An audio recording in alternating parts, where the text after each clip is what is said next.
ఇది అందగాల పోటీ కాదు, అసలే రాజకీయం, అందులో ఆంధ్రప్రదేశ్. వాళ్ళు మా బడి నుంచి పోయిన స్టూడెంట్స్, బ్యాడ్ స్టూడెంట్స్. ఎవరు? నాని కావచ్చు, వంశీ కావచ్చు. మా పార్టీలో ఎమ్మెల్యేగా గెలిచి మా గుర్తుపైన గెలిచి చంద్రబాబు కాళ్ళేళ్ళు పట్టుకొని టికెట్లు తీసుకున్నటువంటి మీరు వాళ్ళని తీసుకొని ఆ బురదంతా మీకు అంటించుకున్నారు. ఇంకా మీకు బుద్ధి రాలే, సిగ్గు రాలే.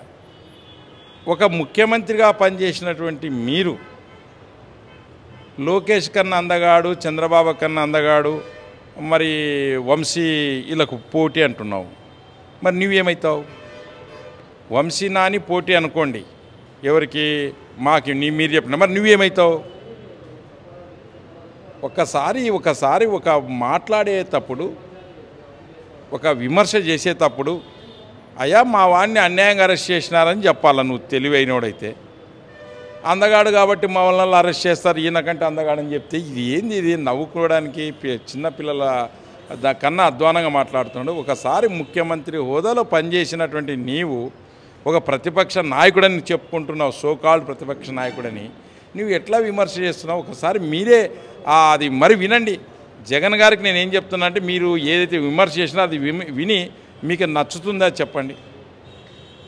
మీరేం చెప్పాలి? మా వాడిని అన్యాయంగా అరెస్ట్ చేసినారు, ఇది అబద్ధం కేసు అని మీరు చెప్పుకోనాలా. కానీ మా వాడు అందంగా ఉన్నాడు కాబట్టి లోపల వేసినాడంటే ఇంకా దానికి ఏం చెప్తాం మేము? అందాల పోటీ అసలే కాదు. ప్రపంచానికంతా తెలుసు. గన్నవరంలో మా పట్టాభి గారు వెళ్తే కొట్టి మా వెహికల్స్ అంటించి మా పార్టీ ఆఫీసును నాశనం చేశారు. ఆ కంప్లైంట్ దారు దళితుడు. ఆ పిల్లోని నువ్వు లిఫ్ట్లో వెళ్తా ఉంటే అన్ని టీవీల్లో వస్తూ ఉంది, నువ్వు తీసుకెళ్ళిపోయి కొట్టి నువ్వు ఈరోజు కేసు విత్డ్రా చేయించారు. అరే ఇంత కూడా మీరు ఈరోజు మీరే దౌర్జన్యాలు చేస్తూ దొంగే దొంగ దొంగ అన్నట్లుంది. చట్టం తన పని తను చేసుకుంది. మేము నిజంగంటే చంద్రబాబు నాయుడు గారు కానీ లోకేష్ గారు కానీ ఏదన్నా మేము కక్ష సాధింపులు చేయాలనుకుంటే 8 నెలల్లో ఎంతమందిని లోపలేస్తాం? ఎంతమంది నాయకులను వేస్తాం? ఎక్కడన్నా మేము వేసామా నాయకులను చెప్పండి. మీరు చేసిన అప్పులు మా నెత్తిని ఎక్కువైపోయి విజయవాడ ఢిల్లీ షటిల్ సర్వీస్ కొడతా ఉన్నాం. ఏది? డబ్బులు తీసుకొని వచ్చి జీతాలు ఇవ్వలేని పరిస్థితిలో మీరు ప్రభుత్వాన్ని నడిపితే ఈరోజు జీతాలు ఇస్తూ పెన్షన్లు నడుపుతూ మొత్తం అన్ని రకాల సంక్షేమము పథకాలు ఎట్లా చేయాలని మేమున్నాం. మీరు అనుకుంటున్నారు ఏమని? అబ్బో మీలని చేస్తే మాకు ఈరోజు ఆయన లోపల ఉంటే వచ్చేదేముంది, బయట ఉంటే వచ్చేదేముంది? ఆయన మీద కేసు ఉంది, ఆ కేసులో నువ్వు బెయిల్ తెచ్చుకున్నావు. మళ్ళీ ఆయన్ని తీసుకుపోయి కొట్టి దళితుడిని నువ్వు కేసు విత్డ్రా చేయించినప్పుడు చట్టం తన పని తను చేసుకోబోతుంది. మీరు అందంగా ఉన్నాడు కాబట్టి మేము ఇది చెప్తే అంటే ఎవరు నమ్మరు. 175కి 164 మాకు ఇచ్చినారు. వెయిట్ అండ్ సీ, ఓపిక పట్టండి. పూర్తిగా చిప్పు దొబ్బింది. ఆయన ఏం మాట్లాడుతున్నాడో ఆయనకే తెలియని పరిస్థితిలోకి ఆయన పడిపోయినాడు. ఎక్కడైనా రాజకీయాన్ని రాజకీయంగా ఎదుర్కోగల కానీ ఏమంటున్నాడంటే వంశీని అరెస్ట్ చేస్తుంది ఎందుకంటే చంద్రబాబు గారి కంటే అందంగా ఉన్నాడంట. రేపు పొద్దున్న అవినాష్ని కూడా అరెస్ట్ చేస్తారంట ఎందుకంటే నారా లోకేష్ కంటే అందగాడు ఉన్నాడంట. నేను జగన్మోహన్ రెడ్డికి ఒకటే సూటిగా ప్రశ్న అడుగుతున్నా. మీరు చంద్రబాబు గారిని అరెస్ట్ చేసినప్పుడు మరి మీ నాన్నగారి కంటే అందంగా ఉన్నాడని అరెస్ట్ చేశారనేది మేము అడుగుతా ఉన్నాం. తలతిక్క మాటలు, తలతిక్క వ్యవహారాలతో ప్రజలకు విసుగు వచ్చి మిమ్మల్ని 11 స్థానాలకు దిగదార్చినా కూడా మీరు మతి భ్రమించి మాట్లాడడం సరైంది కాదు. రాజకీయాన్ని రాజకీయంగానే ఎదుర్కోవాలా. మీరు మళ్ళీ 2.0 వర్షన్తో వస్తామంటున్నారు. అసలు సిమ్ము లేని సెల్లు మీరు. మిమ్మల్ని ప్రజలు చెత్తకుండీలో పడేసినారు. దాన్ని ఎందుకైంది ఇట్లా, మా పరిస్థితి ఎందుకు ఇట్లా దిగజారింది అనేది మీరు ఆలోచన చేసుకొని మీరు ఏదన్నా ఉంటే ఒక ప్రతిపక్ష నాయకుడిగా చంద్రబాబు గారికి సలహాలు ఇవ్వండి. రాష్ట్రాన్ని అప్పుల్లో ఊబిలో దించిన మీరు రాష్ట్రాన్ని మళ్ళీ ఎట్లా గడ్డకెక్కించాలో అనే ఉద్దేశంతో ఏదైనా మీ సలహాలు సూచనలు ఇచ్చి రాష్ట్రానికి ఏదైనా ఉపయోగపడే పని చేయండి, ప్రజలకు ఏదైనా ఉపయోగించే పని చేయండి. కానీ ఇట్లా ఏదో సంబంధం లేని తలాతోకలేని మాట్లాడడం చూస్తుంటే సిగ్గుచేటు. ఒక ముఖ్యమంత్రి ఏంటి అందం గురించి మాట్లాడుతున్నారంటే అంత వరస్ట్ చెత్త ముఖ్యమంత్రి ఎవ్వరు లేరు. జగన్మోహన్ రెడ్డి గారికి మరి ఏదో చెప్తారు చూడు, పిచ్చి ముదిరి ఊసరి వీళ్ళైనట్లా ఆయన అందాల గురించి మాట్లాడుతున్నాడు. అసలు అందం అనే పదమే ఎన్టీ రామారావు గారు నందమూరి తారక రామారావు గారి యొక్క వంశము. నందమూరి తారక రామారావు గారు ఎంత అందగాడో మరి ఈ రాష్ట్రమే కాదు ఈ దేశ ప్రజలకే తెలుసు.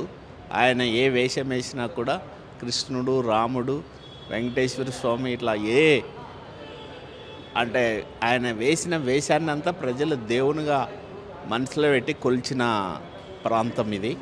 మరి ఇక్కడ ఆయన వంశం నుంచి వచ్చాడు లోకేష్ బాబు గారు అయితేనేమి వాళ్ళ ఇది అట్లాంటి వ్యక్తిని పట్టుకొని అందం గురించి రాజకీయాలు చేయండి, ప్రజల్ని డెవలప్మెంట్ చేయండి అని మీకు మరి ప్రజలంతా మరి ఓట్లేసి గెలిపిస్తారు. కానీ ఇక్కడ ఏంటంటే ఇంకా 164 సీట్లతో జగన్మోహన్ రెడ్డికి కానీ వైసీపీకి కానీ పిచ్చి పట్టింది. ఇంకా తర్వాత అప్పుడు చేసిన అరాచకాలలో మరి మొదటి అరాచకమైన చేసిన వ్యక్తి ఇప్పుడు జైలుకి వెళ్ళిన వంశీ గారు. మరి ఆయన అందగాడంట. మరి మా లోకేష్ బాబు గారు, బాలకృష్ణ గారు సాక్షాత్తు ఆయన కూతురు, మరి వాళ్ళ జంట నిన్ననే చూసాం. మరి అక్కడ ప్రయోగ మన కుంభమేళ స్నానం చేస్తూ ఉంటే ఎంత ముచ్చటైన జంట, ఎంత ముచ్చటైన ఇది అనేది మరి అందరూ గమనించారు. మరి వంశీ భార్య ఎప్పుడన్నా కానీ ఎక్కడన్నా కానీ ఒక చిన్న పూజలో పాల్గొనేది మనం చూసామా? మరి లేదు. అంటే ఆయన సొంత భార్యతో కూడా తిరగలేని అందగాడంట ఆయన. నీ సొంత భార్యతో కూడా నీకు ఏ మతంలోకి ఎట్లా వెళ్ళాలనో కూడా తెలియని పరిస్థితుల్లో ఇట్లా క్రిస్టియానీ లేకపోతే ఏమనుకుంటారో, ఇట్లా వెంకటేశ్వర స్వామికి భార్యతో కలిసిపోతే ఏమనుకుంటారో తెలియని పరిస్థితుల్లో నువ్వు పరిపాలన చేశావు గత మరి వైసీపీ గవర్నమెంట్. అంటే ప్రజలకంతా ఏ మతము, తర్వాత ఈ రాష్ట్రానికి ఏది రాజధాని ఉందో తెలియని పరిస్థితి. 3 రాజధానులు అన్నావు, మరి ఇంకా ఏదేదో కన్ఫ్యూజ్ చేసేసావు ఈ రాష్ట్రాన్ని అంతా. మరి అభివృద్ధి నిరోధకంగా తయారు చేసావు. మరి ఈరోజు మీరు చేసిన ఏది కక్ష సాధింపు చర్యలు అయితేనేమి, ఈ రాష్ట్రంలో లా అండ్ ఆర్డర్ని కంట్రోల్ చేయలేకపోవడం అయితేనేమి, అవన్నిటికీ పరాకాష్ఠని వంశీ అరెస్ట్ని ఇంకా ఏదేదో తప్పుదావ పట్టించడానికి ఇవన్నీ మాట్లాడుతున్నావు. కానీ అందగాళ్ళ లిస్టు తీసుకుంటే నందమూరి వంశం అందగాళ్ళ కంటే ఈ ప్రపంచంలో ఎవరు లేరని ఈ సందర్భంగా తెలియజేసి ఇవన్నీ మానుకొని కనీసం మా అభివృద్ధికి సహకరించవలసిందిగా విజ్ఞప్తి చేస్తూ ఉన్నాం. మాజీ ముఖ్యమంత్రి జగన్మోహన్ రెడ్డి గారు మాట్లాడుతూ అందం గురించి మాట్లాడతారు. అందం అంటే ఏంది? నందమూరి తారక రామారావు గారి వంశం నుండి, ఆ రక్తం నుండి వచ్చిన వాళ్ళు వీళ్ళంతా. బాలకృష్ణ కానీ, మా పద్మశ్రీ అవార్డు గ్రహీత తర్వాత లోకేష్ బాబు గారే. నీకు అసలు ఏమీ తెలియదు, వేదవావేశాలు వేసుకుంటూ అందాల గురించి మాట్లాడ హృదయం ఉండాలా, పరిపాలించాలా, ప్రజలకు సేవ చేయాలనేది దృక్పథం ఉండాలి. కానీ అందాలు ఇవన్నీ కాదు. అందగాడైతే దొంగతనం చేయొచ్చు, క్రైమ్ చేయొచ్చు, ఏమైనా చేయొచ్చనా? అది కాదు, కరెక్ట్ కాదు. అక్కడ పడిన వ్యక్తి ఎందుకు జైల్లో ఉన్నాడనేది సబ్జెక్టు. ఆ తప్పులు లేకుండా నువ్వు విడుదల చేయించుకునేది ఆలోచించాలి. కానీ అందము, ముద్దులు పెట్టడం ఇవి కాదు కరెక్టు. అది మానుకొని ప్రజలకు మంచి సందేశం ఇస్తూ మంచి పరిపాలన చేయడానికి మాకు సహకరించి, మా చంద్రబాబు నాయుడికి సహకరిస్తే నీకు భవిష్యత్తు ఉంటుంది, లేకుంటే నీకు భవిష్యత్తు కూడా ఉండదని తెలియజేస్తున్నాం. మరిన్ని వీడియోస్ కోసం ఛానల్ ని సబ్స్క్రైబ్ చేయండి. లేటెస్ట్ అప్డేట్స్ కోసం వాట్సాప్ ఛానల్ ని ఫాలో అవ్వండి. ఆ లింక్ డిస్క్రిప్షన్ లో ఉంది.